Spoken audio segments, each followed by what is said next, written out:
This is another iRaw podcast. We podcast to make the world a better place for animals. This is the Talking Animal Law podcast, brought to you by the UK Centre for Animal Law and hosted by Paula Sparks, Director of A-Law. But it's not just for lawyers, it's for anyone who cares about animals. So no matter who you are, if you want to know more about animal protection, news, ethics and animal law reform, then this is the podcast for you. Hello, welcome to another episode of the Talking Animal Law podcast. And today we're talking about the welfare of wild fish in UK Commercial Sea Fisheries. And we're speaking to John Garratt, who recently completed a Master's in Animal Welfare, Science, Ethics and Law at Winchester University. And prior to that, he served for 30 years in the Royal Navy, this time including 2 stints at the Ministry of Defence and as the Royal Navy lead for national resilience planning, which included work on Brexit planning and pandemics, both very timely topics to be involved with. He twice served in the Royal Navy Fishery Protection Squadron, responsible for sea fisheries enforcement, and during the latter period as a qualified British Sea Fisheries officer. Last year, in 2022, he co-authored a paper with Dr. Stephen McCulloch on wild fish welfare in UK commercial fisheries. So his unique experience makes him an ideal person to talk to about the protection of wild fish at the time of their capture and slaughter. John, hello, thank you for coming to talk to us today. Hello, and you're very welcome. Thanks for asking me. No, thank you. And we're going to be talking about the welfare of wild fish, specifically in the context of commercial captures. And so just to give us some context, can you tell us something about the numbers of fish caught annually in commercial fisheries and how that compares broadly with the number of land animals who are killed each year? Yeah, I'll try. It's one of those areas that is difficult because the scale is simply not known, Paula. There's an awful lot of illegal, unrecorded and unregulated fishing that we never actually get to hear about. Plus all the fish that are impacted but escape, but still have, some welfare deficit and harms done during that process. And the fact that even in recorded and legal fisheries, there are discards. So those fish which are caught but unwanted and thrown back again, often dead or dying, may not be recorded either. So with all that as a caveat, what we can look at is how fish capture is recorded, which is in tons, which of course doesn't helpfully give us any indication about individual numbers either. So when we're thinking of scale, one of the problems with the industry is we talk about harvest as though we're talking about crops as opposed to living sentient animals. And we talk about tons, we don't talk about individuals. So this is where fishcount.org as an organization have been so helpful, set up by Phil Brook and Alison Mood, I think around about 2010, primarily to try and give some numbers in terms of individuals to this, and so we can understand the scale. And what they did was look at FAO, so the UN's Food and Agricultural Organization's reported capture tonnages, and then broke those down by the average weight of the fish species which were being caught. And from that, we got it's a guesstimate, but it's a scientific guesstimate at least of those numbers.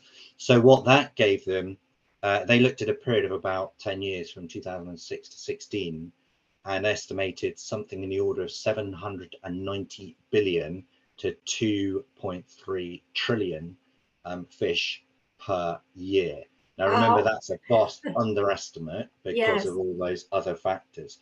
But when you compare that to the amount of global land animals, which FAO estimates somewhere in the order of 80 billion, and you're looking at, even at the lower end of that estimate, a minimum of 10 times the amount of fish compared to other animals. From a UK specific perspective, they estimated something in the order of 1.5 to 2.7 billion, but that is purely from the UK fishing fleet. And then you've got EU fishing vessels and Norwegian fishing vessels also capturing, almost the same numbers again. So again, it will be a higher number. And in terms of comparing that to land animals in the UK, the normal estimate for that is just over 1 billion. Tends to be given, I think 95% of which is broilers or chickens, meat chickens. So again, you're looking at well over sort of 2 times the amount of land animals there.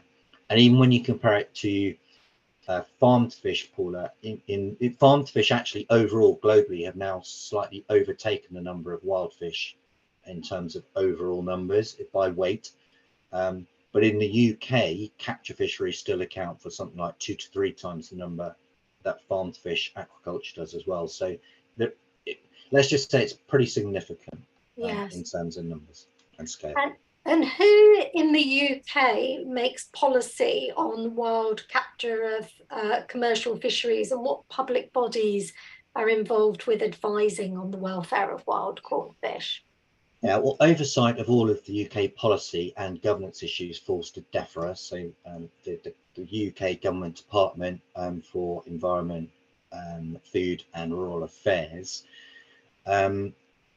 But what I would say is, having looked at DEFRA and trying to talk to people linked to DEFRA, they don't integrate welfare into fisheries policy at any point. So welfare, as you'll be very well aware, sort of is stovepiped within DEFRA. They look at animal welfare issues sort of like one desk over here, rather than integrating it into all the other areas, which hopefully is something one day could be changed, because I think integrating that thought process of welfare into the actual policy making would be far more effective. But that's sort of the oversight bit. Underneath DEFRA is a devolved issue. So the devolved administrations have certain responsibilities for all the management of the policy and the implementation of it. So in the UK, that's done by something called the Marine Management Organisation. In Scotland, it's Marine Scotland. It's the Welsh Government, and for Northern Ireland, it's the Department of Agriculture, Environment and Rural Affairs. And then underneath them, they've got various, I think 24 in total, producer organisations, which deal with the sort of nitty gritty of the policy, the quota management, and the horse trading, if you like, between the different administrations, how it works out. And just to complicate it one more level, in England, you also have 10 IFCAs, or inshore fishery and conservation authorities, which are responsible for the area out to six nautical miles for the implementation of some of that. So it's a slightly complex picture. In terms of advisory bodies, as you'll be aware, it's very limited for wild animals, of which wild fish are part of that. So the Animal Welfare Sentience Act of last year hopefully will establish this Animal Welfare Sentience Committee, and you'll know more about that than I do, which will have a responsibility for wild animals as well. So that will be the first in that area. Currently, I suppose the big ones are CFAS, which is the Centre for Environmental, for the Environment, Fisheries and Aquacultural Science, and they advise DEFRA on both policy and legislation. It's an executive agency of DEFRA. And then there's another very important organisation called Sea Fish, which is a non-departmental public body, which helps to promote. It's really all about promoting seafood industry, so not really concerned about the fish at all, but they are a key delivery partner for DEFRA and an influential partner in that regard. I think the only thing, if I could add to that very quickly, those devolved administration authorities produced a joint fisheries statement in November last year. So this relates to the Fisheries Act of 2020, which is all a repercussion of Brexit, etc. So to give ourselves new policies, but and it sets out the policies of the fishing authorities for delivery of 8 objectives within that Fisheries Act. But all of those objectives relate to sustainable management, and none of them relate to welfare, although I would argue welfare is consistent with quite a lot of them, and I think we might touch on that at the end if we have time. Yes, no, I'd like to come back to that, but that's a really important point, actually. Is it fair to say that we've moved beyond scientific debate about whether fish are sentient or not, and therefore able to experience pain and suffering and thus fear and distress? Yeah, I think you would hope so, wouldn't you? I think yes. the science on sentience is pretty unequivocal, and even all my interviewees who came from a broad range of across industry related categories and scientists and people in the seafood industry, etc. I mean, all accepted that fish are sentient. So we have moved on in that case. That was not the case 20 years ago, probably 10 years ago. Right. But I think we are there on that, and I think that's important because I think that underpins the moral case for welfare concerns to be taken seriously. However, with the pain and suffering bit, you've still got a problem. So I think most of them, when you break it down, accept that is a logical conclusion of the sentience, and the fact that physiologically fish are designed with a central nervous system with nociceptors and pain receptors. It is totally logical that they would not feel that pain. And all the scientific evidence, all the trials that are done shows us that, if you give them aversive stimuli, they react. Sorry, if they give painful stimuli, they react in an aversive way to it and different to a non-painful stimuli. If you then give them analgesics or pain medication, they will act differently again, and that will have an impact on the pain that they're clearly feeling. Their memories are good. They will avoid places where they have experienced pain previously, and they will act, uncharacteristically. If pain is an overriding sensation, they won't avoid other dangers, for example. So just from an evolutionary perspective, it makes no sense that pain isn't there. They wouldn't act in that way otherwise. So all the evidence is absolutely clear that they do suffer with pain. However, you always have this element of debate because of the subjective nature of others' minds, which pain is. That creates an issue for some, and there are pain skeptics still out there arguing that because we don't have empirical evidence, you can never prove 100% that it's pain that they're feeling. You can't say that they do. So certainly some of my interviewees, although they accepted absolutely that they do feel pain, what the advice is, you have to be sensitive about this when dealing with industry, because it isn't necessarily helpful. It can just lead you down to wasting an awful lot of time talking about can they, can't they, whereas actually if you just focus on the clearly evidenced responses to stressors, then you can get everybody on board, hopefully. I hope that answers. A bit long-winded, but I think it's really helpful, actually. And it leads very nicely onto the next question I had for you, because in your report, you suggest that given the total welfare impact in terms of the number of animals affected, as well as the severity and the duration of impacts, the potential reform in the commercial fisheries is substantial. And given that you argue that there's a moral case for avoiding unnecessary suffering, would you say this is a priority area for animal welfare law reform?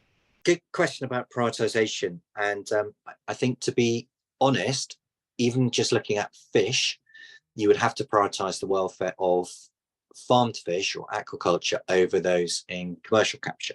And that's primarily because farm fish are can spend their whole lives in that system, whereas with commercial capture we're only talking about the very end of their lives. So in terms of the duration piece, I would prioritize aquaculture. It's one of those things you want to do both, don't you? But if you're talking about priorities, you'd have to do that. In terms of how you then prioritize that against other land-based animals, it's so difficult because chickens, for example, often get the highest priority from many people because of the numbers.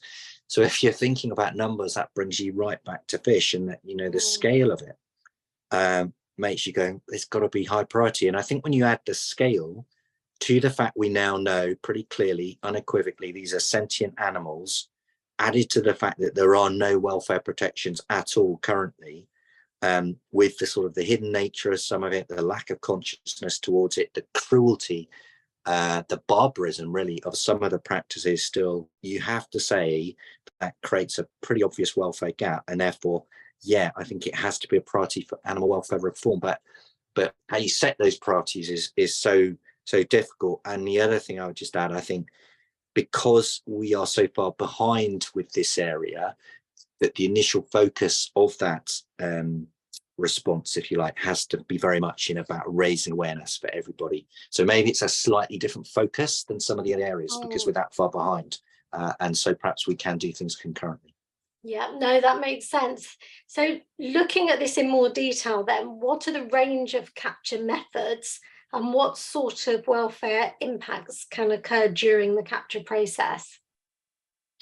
Yeah, it's a big question. The FAO, just to fall back on them again, they identify 58 different methods and 11 categories. What we tried to do in the paper, in the study, was break that down into 5 overarching categories for simplicity, 3 of which are active and 2 of which are passive. So if I just think of them in that sense, the active ones firstly are to surround the fish. So the big one here is purse seining, which is a term some people will have heard of. So think of it as a long net towed out behind a vessel, or coming in front of a vessel, but a net which is laid out and then closed in a big circle, whereby if you think about it, then you've got this sort of big wall of netting in a big circle. The only way that the fish can escape is underneath. So what they then do is draw those nets in at the bottom like a big purse, like a drawstring, hence the name purse seining. And by doing that, you can catch an enormous amount of individual fish, up to about 500,000, 500,000 fish in one large industrial catch. So if you think of those numbers, you've got all sorts of risks, from physical injury, just the contact, the crowding is the stressor, if you like, in there that causes enormous physical injuries to them, both from the net itself, but also in the recovery. Potentially sometimes they're pumped out, and the sort of crushing against each other within that net, and also suffocation and asphyxia from that crowding. The second active one would be herding. So this is what I guess most people would think of when you see a fishing trawler with its nets out behind it, chugging along at a few knots, and it's sort of trying to, with a big open wide mouth of that net, it's funneling those fish as it goes along, and then the fish gradually go into a smaller pipe at the back of the net and end up in something called the cod end, from which they can't escape. So you have the same sorts of issues there with physical injuries, crowding, but you also have exhaustion as the fish try to swim themselves out of the net in the early stages before they're caught back in that cod end. So that's another stressor. Yeah. And the third active one is hooks. So just people are aware of angling, a big sport, one of the biggest sports, I think, or pastime hobbies in the UK still is angling. This is slightly different. This is commercial long lining, for example, where you'll have a string, but a line out from the back of a vessel. It could be something up to 100 kilometers long, Paula. These are massive.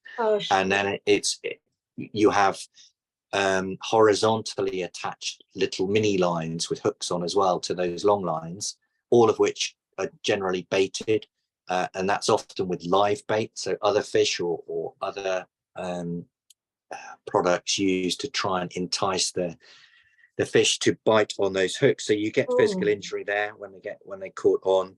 You also get exhaustion again as they're trying to swim along, trying to free themselves, and they also suffer from predation because they're at risk from both seabirds and other mammals who see these fish stuck on a line and will come to take them. And of course that means those lines can catch those other animals as well as unwanted bycatch. And then the passive ones, talk about entanglement. The most common probably is gill nets, which are static nets just floated at the top of the net, and then it's like a wall of netting, so they're weighted, so they fall down, and they can be go pretty deep. It can be thousands of meters long. And again, you get contact injuries as the fish come into contact. The idea is that they let the fish swim through to a certain degree. They get their heads through, and then it catches them by the gill, so they can't back out. They get stuck. So it causes all sorts of issues for them trying to breathe as well, and can lead to suffocation. And the final one is enticement, which is really talking about pots and traps, where the fish will be, or the other creatures along the sea bottom often are enticed into those traps by live bait again often, or something within them. And again, there's some level of physical injury. It's less so than all the other methods, but then you get confinement type stress probably as well. We can't quantify that or know what it is, but there will be some. And these things often get lost too, along with the gill nets and long lines and all of these things. They can get lost, discarded, wasted, and that leads to something called ghost fishing. So these bits of equipment carry on fishing effectively long after the fishermen have left them behind, which is another major issue. Right, gosh, it sounds a brutal process. Oh, each of them sound brutal processes. For me, a surprising fact that came out of your report is for those fish who do survive the capture process, they face sometimes being alive during processing, including the gutting of the fish. So with certain exceptions, the UK and the EU require stunning before animals are killed for food. And it wouldn't be acceptable for land animals, say, to be that are killed for food to be alive and conscious during the processing part. So why is that any different for wild caught fish?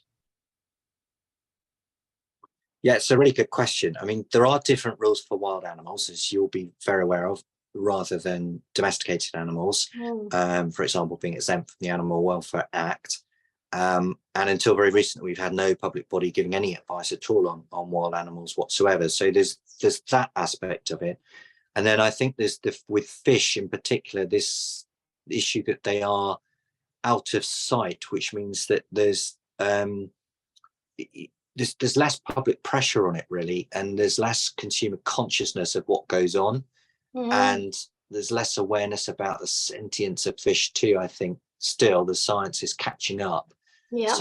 So people are more willing to take it. I think there's another one there that, again, you can't prove it, but emotionally, I think we all feel, we can hear the screams of animals. We've seen videos, we watch them in traps or whatever, and you hear them scream and making noises, and it hits us in the gut. We get a visceral response to that.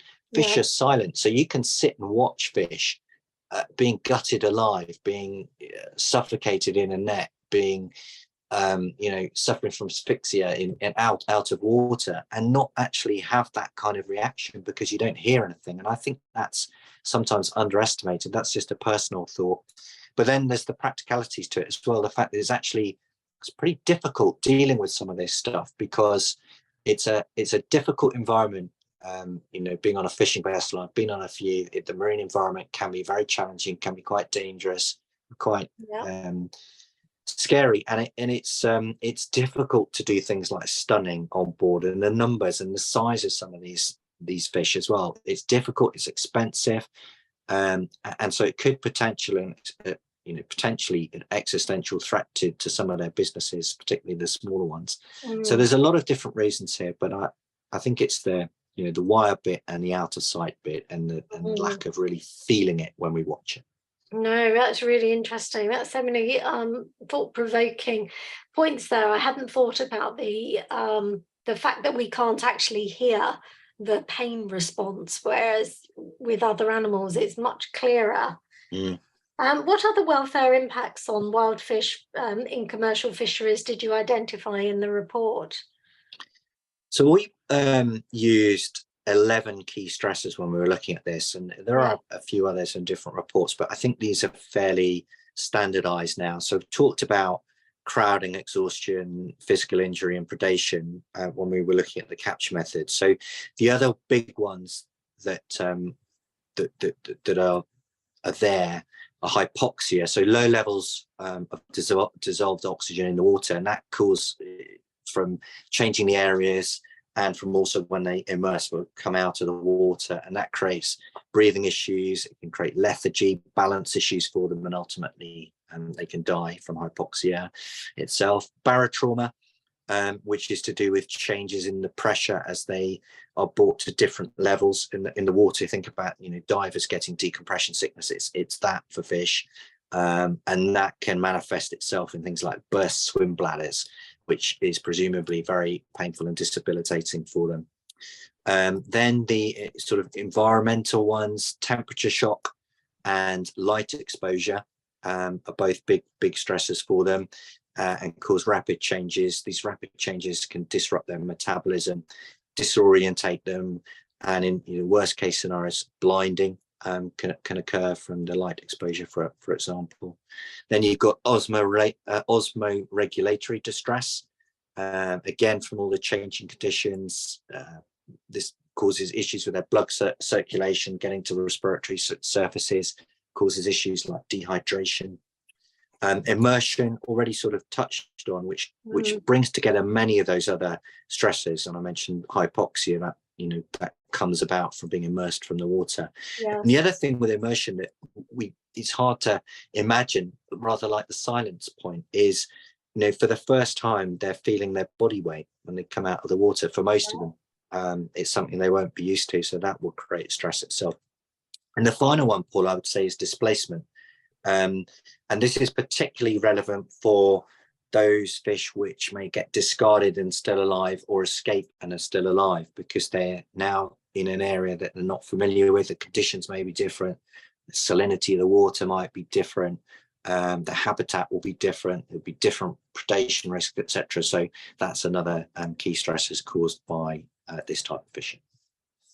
That's so interesting. So many of these issues that I've never thought about before, and I wouldn't have thought of a fish having its own area of habitat. And it makes sense to think there's an area that they're familiar with, and being taken out of that could cause a welfare detriment. Yeah, absolutely. Yeah, in your report, you talk about the legislative framework protecting fish, and you make the point that kept fish, whether they're farmed or kept as so-called pets, are protected by the UK Animal Welfare Acts. And there's a Welfare of Farmed Animals England regulation for fish who are farmed for food, and animals, fish who are kept for experimental purposes are covered by legislation, but there doesn't appear to be any legislation protecting the welfare of wild fish caught at sea.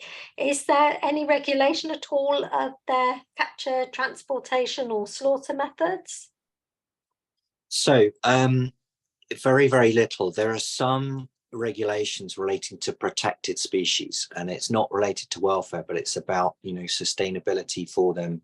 Yeah. And it's funny, I talked to quite a few experts here, and the only thing we could really come up with was some guidance for the handling of skates and rays down in the southwest fisheries, and that was pretty much it. So in terms of slaughter, there isn't really a slaughter process at all, because most of these fish will die either during the capture process itself or during processing on board. So whilst they're being gutted, bled out, they will die, but not through some kind of process, slaughter process per se. So no, it's absolutely not regulated, and transport doesn't really apply here, because they'll be dead on arrival once they get to shore. So the only transport they get is on board the fishing vessel. So I suppose the point is marine fisheries regulation, and of course there is regulation, but it all relates to sustainability management. It's all about quotas, how many you can catch, where you can catch them, what sizes are, what times of year, and where maritime protected areas are. And there is some regulation relating to the fishers themselves, like health and safety stuff. It's a big environment where modern slavery is a problem. So people just bought and put onto these boats with very little training. They don't want to be there. So that's an issue. But in terms of the actual fish and the welfare of those fish, nothing really. That's really surprising, isn't it? And again, it comes back to our earlier point about the need perhaps for legislation to catch up with the science. Well, what about the variables that could be changed in the capture or slaughter process to improve the welfare of wild caught fish? Because this is something that your report discusses.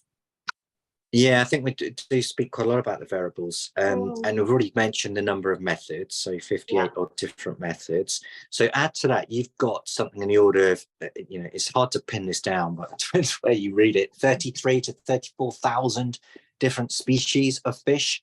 That's a hell of a lot of different creatures, all with their own individual makeup and potential different ways of feeling suffering. And then you add on to all of that the different environmental conditions, the different habitats, the weather on the day, the different life cycles they'll be in, and the fact that we feel these things as individuals anyway, not you know, as humans, we don't necessarily all have the same reaction to each pain. We all feel things in an individual way. So there's an awful lot of variables. So it's quite hard to think about what is specific to a specific type of fishery and specific fish, because there's just too many variables, and we don't have that data, we don't have that understanding at the moment. So that's why I think it's really important to think about some of the general welfare improvements that could be made. And there's been some good work on this already. A lady called Linda Veldhuizen from the Wageningen group of universities in Holland, she did a great article on this a report on this back in 2018, I think it was. She looked at 85 articles into mortality rates, particularly over 150 different species, and helped come up with some really useful generalizations. Eurogroup for Animals have done the same, and many others too. So some of the key ones, Paula, sorry, to get to them are, let's reduce the duration. So shorter trawls would really help. Shallower trawls, so less of the depth variation to cut out some of the barotrauma issues, that would help. Slower trawls, that would help with exhaustion issues. Lower density, so rather than filling the nets to come out earlier, that can definitely avoid crowding issues and damage from that. Recovering the nets more gradually, again with the shocks of going through the different layers and thermocline, etc. Avoiding recovery at very bright light or times of very high temperature. Now that might be a big ask, but again, those sorts of things will have a positive impact on welfare. Reducing the time of exposure that the fish actually have to the air. So this is really about, you know, speeding up the processing and then getting to some kind of humane slaughter if you possibly can, although that's an oxymoron in itself in my mind, but you know what I mean, just processing quicker.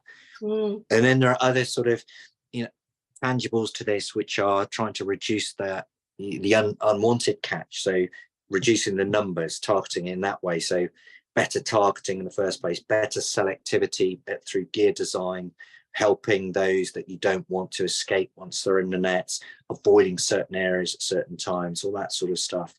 And reducing the ghost fishing. So I mentioned ghost fishing earlier, didn't I? The fact that this gear that gets lost and carries on catching fish, doing damage all the time. So again, design, make these more biodegradable, make them easier to find again with trackers on them, all that sort of stuff can help. And I mentioned Eurogroup for Animals, they've sort of got this concept of a stewards at sea. So rather like they've done with land agriculture, making farmers stewards of the land, you could have some kind of focus on giving more responsibility to the fishers themselves for doing some of this. The great problem with all of it is it costs, probably. You know, commercial fishers are all about efficiencies and profit. And when you start to do any of these sorts of things, you are eating away at those things. And so there's a balance that needs to be struck, and somehow you need to show there can be benefits in doing these things that would be beneficial for welfare, I think, to make progress. Yes, I mean, we've talked about why there is this apparent acceptance, perhaps more acceptance of cruelty in the capture and slaughter process for fish than for other animals. But what pressure is there on the industry then to actually change, given the fact that you're identifying the economic disbenefit? What's coming the other way? Yeah, I think it's fairly limited at the moment. And it is a very traditional conservative industry. And it was quite clear that, you know, for most of them, they just don't really see fish lives as being consequential. Fish lives don't really matter. It's about those efficiencies first. And there are good psychological reasons probably why they would block, you know, be desensitized to all of this and block it out, because the scale is such. If you didn't, would they be able to do it? I just don't know. It's really interesting. So there's desensitized, and there's not that much pressure from the public. I think if you think about how media portrays this, there are daytime shows that have fishermen, you know, happily chugging along, pulling out fishing nets, lying on the deck, clearly struggling to breathe. Even sometimes you see them being processed and gutted while still alive, although not so often. You would never see that of land animals or mammals. Again, maybe the noise has a big factor there as well. So people aren't quite onto it yet, because the science lagged. It's still relatively new, this stuff. Yes, we haven't caught up with it yet. So I think it's limited pressure. There are groups now beginning to get on it. So this is primarily coming from NGOs, advocacy NGOs, groups coming together to put pressure on. There's certainly a lot of pressure on the industry in terms of sustainability. And that's why, in my mind, you've got to try and connect the welfare to the sustainability side, and then you sort of you get ahead of the game, because at the moment the pressure probably isn't quite there. Although interestingly, there are some first movers in industry. There are some who are aware this thing is coming and recognize it will come as that awareness increases. So the key thing from my perspective, Paul, is to work on trying to increase that awareness amongst a wider range of people. Yeah, so really overcoming some of those roadblocks, the cultural resistance to change in the industry itself. Yeah, absolutely. Because for a lot of them, they'll just say, what problem? What is the problem? We catch fish, they're just fruits that we go and harvest. So what's the problem? And they would look at trying to do something as, to quote the in vogue phrase, it's a bit of wokery, probably. It's the wokerati trying to get involved here. It's a vegan crusade. But as I say, there are some definitely in the industry who see it's coming. They can see that it's necessary. But even for those, there's this fear of opening a Pandora's box. That phrase was used more than one times by different interviewees. So what happens if you actually start to look at this, the costs that could be coming down the line once you start, let's do it slower or get less than a net, all these things have costs. Yes. Or new types of gear, it all has costs, and there are pretty low margins for particularly the small operators. So it can present an existential threat to them. If I may just say very quickly, one of the things that really struck me when doing this was that whilst sort of 80% of the UK fleet are under 10 metre vessels, that's, pretty small vessels that go out to sea and do this, they only account for 6% of the total catch weight. So that means you got, 94 odd percent of the fish are actually taken by 20% of the very big boats, which shows it's a large industrial business who don't really care about these sorts of things. And there's also fear. There was a couple of people saying, I don't, I wouldn't mind getting involved with some of these trials. I'm interested I get there's something here, but if I do that, if I give you an inch, you're going to just come and close down the fishery. That's the next thing. So there's that worry. Yeah. And then there's also this reluctance to invest at the moment. So again, a consequence of Brexit, of leaving the common fisheries policy and issues. Because again, we're importers. UK is an importer of fish. I hadn't realised that. We export most of the stuff we catch actually gets exported, goes abroad. And so again, Brexit post rules and has caused all sorts of problems there. So no one's willing to invest at the moment too. So there's issues. So how do you overcome it? I think that was the question. Yeah. It's a really good one. And I think you have to start by engaging those people interested, progressive stakeholders across the board. Identify those industry first movers, and there will be some out there. Identify those areas where you might be able to start sharing awareness. I think within Seafish, I mentioned earlier, there's something called the Common Languages Group. That might be somewhere you could start to tap into with some of these ideas. You've got to try and get a recognition of at least the science, so that the science is unequivocal regarding sentience, and therefore a recognition that that all the evidence shows us that means suffering and pain to some degree. And then you can start discussing some of those welfare harms. Look for the easy wins, as always, as in any negotiation, what benefits all sides. So where are the coinciding interests? And I think the key one that kept coming up time and time again is with better welfare, and aquaculture has shown this too, you can get a better product quality. And by getting a better product quality, in theory, you can get a price premium for the producer, and you can also actually enhance sustainability, because again, evidence shows us that quality gives us longer shelf life, and therefore you actually need to catch less in the first place.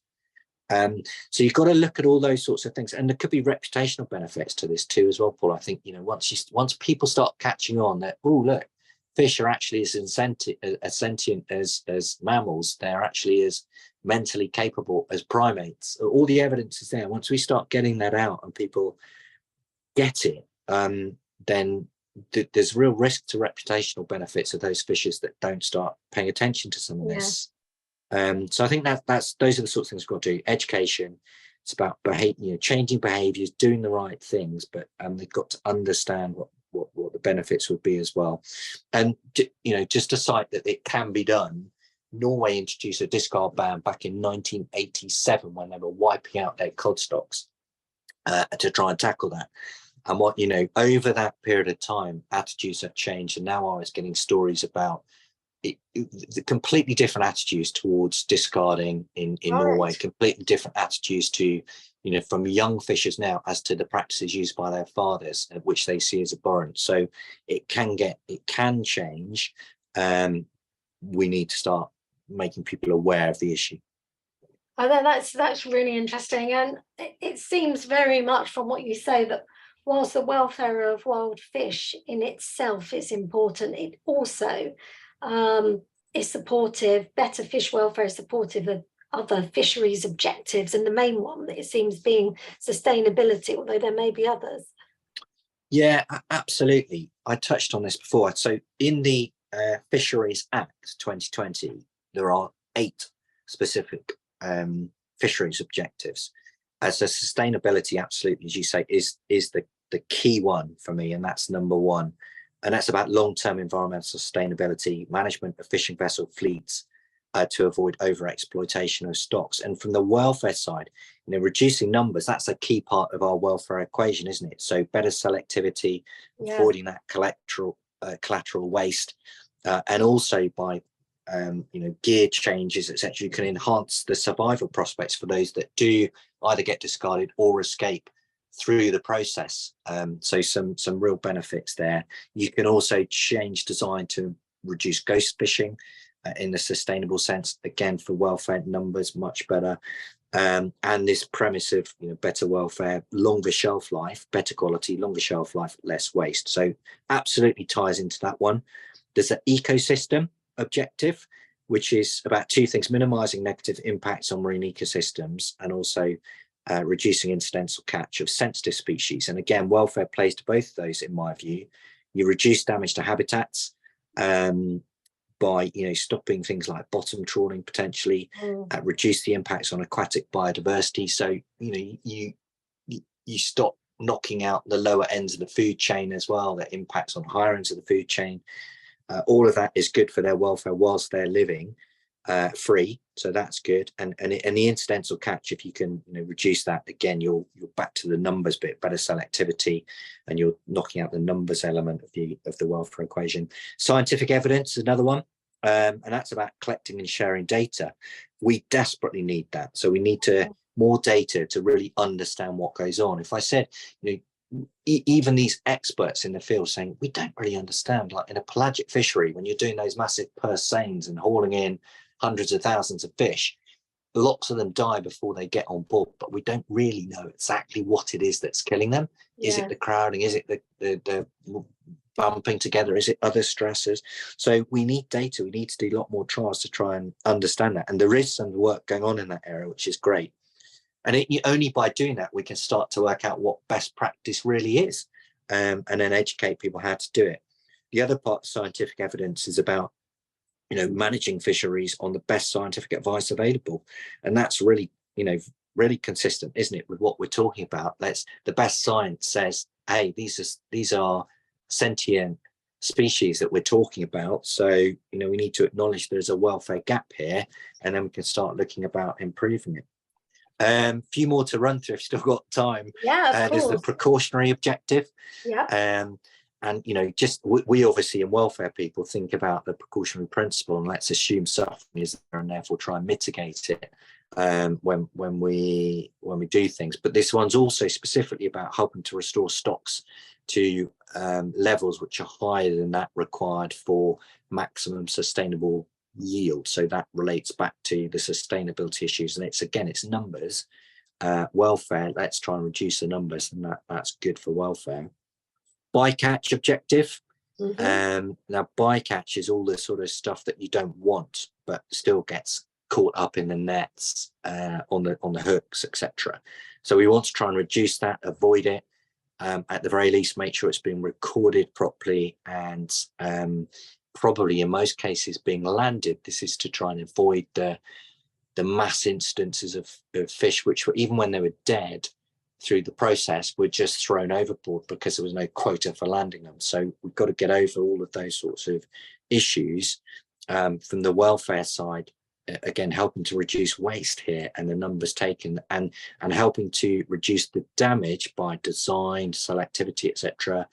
The damage of those are taken. Therefore, you can improve the survival prospects of escapees and discards. So that's key. 2 more to go. National benefit objective. This is really a sort of a Brexit freedom-y type thing. Yeah. What brings social and economic benefits? Well, I think that this one is a real opportunity in here. One guy who really, really understood fisheries management and fisheries design, have been involved in loads of stuff. And he thought what we need to do is just go back to drawing board with this, rethink fisheries management completely. And what you need to do is come up with a proper, intelligent, incentivized framework to reward good practice across the board. And that good practice could then incorporate welfare elements. So I think there's something very interesting in that piece. And you could create genuine advantages for fishers who are prepared to fish smarter and more sustainably and more welfare friendly, etc. So I love that one. And the last one that's relevant, the climate change objective. Yes. So that's about minimizing and adapting to climate change, minimizing the impacts. Now, if you think about bottom trawling, that is over the piece. So this is where you just trawl nets across the bottom, sweeping up everything in its wake. And also what they do is disturb all that sediment in the bottom.